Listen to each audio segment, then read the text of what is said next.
વ્યાપારમાં કમાણી સાથે સાથે લોસને સમજવું પણ ખૂબ જ જરૂરી છે.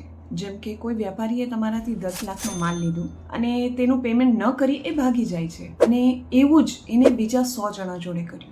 માર્કેટમાં એવી પરિસ્થિતિ છે કે 100 જણામાંથી ફક્ત 10 કે 12 જણા ઊભા થાય છે કે ચાલો કંઈક કાયદાકીય કાર્યવાહી કરીએ જેનાથી એને સબક શીખવાડીએ અને પૈસા પરત મેળવીએ. તમે નોટિસ મોકલો એને, એ નોટિસના તમને એવું રિપ્લાય કરે, તમને ઓળખતો નથી, મેં કોઈ માલ લીધું નથી, મારે કોઈ પેમેન્ટ કરવાનું નથી, બધાનું મોરલ ડાઉન થઈ જાય છે અને એ આગળ કેસ કરવામાં કચકાય છે. વધુમાં 2-5 જણા હજી બી થોડુંક સાહસ રાખીને કેસ કરતા હોય છે. એમાંથી બી છેલ્લે 2 જણા વધો છો જેની જોડે 30 થી 50% સેટલમેન્ટ કરી લે છે. હવે આપણને એ જોવાનું છે કે વ્યાપારી કોણ? એ કે જેને 50 લાખ કમાણી કરી, 30% લોસ જેને ગણ્યું, 10 લાખનો લોસ કર્યું, કે પછી એ કે જેને તમામ વ્યાપારીઓ પાસેથી માલ લઈને 9 કરોડ 90 લાખની કમાણી કરી. તમારા મહેનતના પૈસા છે, એના માટે જાગૃત થાવ. તમારા એક રૂપિયા તમે પરત મેળવી શકો છો. કાયદામાં ઘણા ઉપાયો છે. તો બોલાવો તમારા આરોપીને. Welcome to Surat court. વધુ નોલેજ માટે